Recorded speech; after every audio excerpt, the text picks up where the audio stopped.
Shalom, selamat pagi Sobat STII. Kembali lagi bertemu dengan saya Yosefa Angel di program Ragi Renungan Pagi. Namun sebelum itu mari kita bersatu dalam doa. Selamat pagi Allah Tritunggal yang Esa. Terima kasih Tuhan untuk penyertaan Tuhan sepanjang tidur malam hingga pada pagi hari ini. Kami bersyukur Tuhan untuk kasih setiamu yang tidak pernah berkesudahan bagi kehidupan kami. Bapa yang baik, sekarang kami ingin mendengarkan kebenaran dari firman-Mu. Kiranya Tuhan yang berkati kami, Tuhan yang memberkati hati pikiran kami agar kami bisa mengerti apa yang akan kami dengarkan pada pagi hari ini dan bisa menjadi rema bagi kehidupan kami. Di dalam nama Tuhan Yesus Kristus kami telah berdoa. Amin. Pagi ini kita akan sama-sama belajar dari satu tokoh di Perjanjian Lama yang mempunyai pengaruh cukup besar dalam memimpin bangsa Israel ke tanah Kanaan. Dalam kepemimpinan seseorang tentulah tidak ada yang namanya abadi. Akan ada masanya pergantian jabatan atau kepemimpinan tersebut digantikan oleh orang lain. Nah, sama seperti bacaan kita pada pagi hari ini yang terdapat dalam Ulangan 31 ayat 1-8.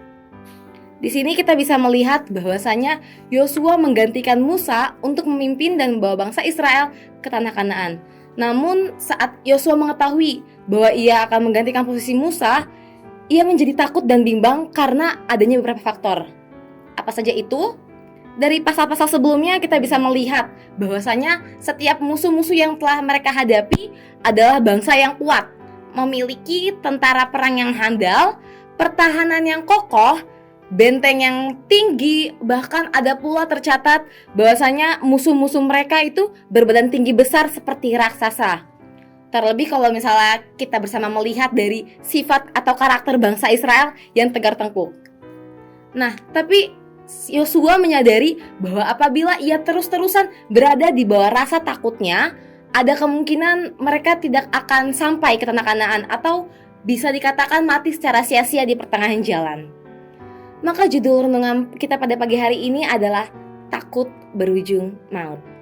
Dan pagi ini kita juga mau sama-sama belajar beberapa alasan mengapa kita tidak boleh takut. Alasan yang pertama kita bisa melihat dalam ayat ketiga sampai kelima, di mana Tuhan adalah panglima perang.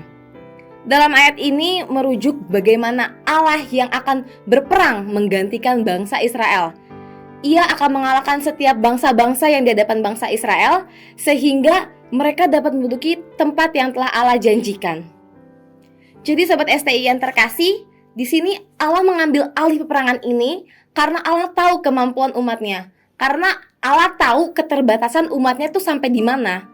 Yang mana kalau misalnya kita lihat dari kacamata manusia, kalau misalnya kita lihat dari sudut pandang manusia, atau hanya sekedar mengandalkan kekuatan manusia, pasti bangsa Israel akan kalah telak saat itu juga. Sobat STI yang terkasih, ketika Allah sudah bisa mengambil peran sebagai panglima perang, maka tentulah secara otomatis ia juga menyertai bangsa Israel. Dan alasan kedua ini bisa kita lihat dalam ayat ke-6 dan ayat ke-8. Meskipun kita semua tahu ya di sini kalau misalnya bangsa Israel adalah umat yang tegar tengkuk, yang penuh dengan drama, yang penuh dengan keluhan. Tapi hal itu bukan berarti bahwa Tuhan Allah akan mengingkari janjinya untuk selalu menyertai mereka. Kata selalu berarti tidak pernah berhenti. Ya, tidak ada ujungnya, tidak ada batasnya. Jadi, bisa dikatakan bahwa penyertaan Allah dalam kehidupan mereka adalah 24/7. Bahkan, Allah akan selalu berada di sisi mereka untuk menguatkan iman mereka agar mereka tetap teguh. Sobat STI yang terkasih, Tuhan Allah tidak pernah gagal dalam memberikan janjinya. Ketika kita sudah berhasil mengalahkan rasa takut kita, ketika kita sudah bisa mengalahkan rasa khawatir kita, maka kita akan memperoleh sesuatu. Sama seperti bangsa Israel pada saat itu. Ya, jadi alasan ketiga kita nggak boleh takut karena Tuhan akan memberikan reward kepada kita. Akan tetapi adanya persyaratan yang tegas, adanya persyaratan yang harus dilakukan terlebih dahulu. Kita bisa melihat dalam ayat yang ke-7. Di situ ada penekanan dalam perkataan Musa ke Yosua yang berbunyi, kuatkan dan teguhkanlah hatimu. Kuatkan dan teguhkanlah hatimu. Musa sengaja mengatakan hal itu depan orang banyak, bukan karena ia mau mempermalukan Yosua, bukan karena ia mau membuat Yosua itu menjadi apa ya, kalau zaman sekarang tuh kayak kena mental, enggak. Tapi ia mau menegaskan bahwasanya persyaratan ini tidak hanya berlaku secara personal kepada Yosua, melainkan persyaratan ini berlaku kepada seluruh bangsa Israel. Jadi kuatkan dan teguhkanlah hatimu itu bukan hanya tertuju kepada Yosua tersendiri, melainkan juga kepada bangsa Israel. Secara Musa ini sudah mengenal tabiat dan karakter bangsa Israel yang tegur-tegur tadi, yang kalau ibarat kata baru dikasih ujian sedikit langsung berpaling dari Allah, baru dikasih cobaan sedikit langsung mendukakan hati Tuhan. Nah, sifat yang seperti ini yang sangat dilarang keras, yang tidak boleh dimiliki untuk mendapatkan reward dari Allah. Rewardnya apa? Ya tadi, masuk ke dalam tanah perjanjian, tanah Kanaan.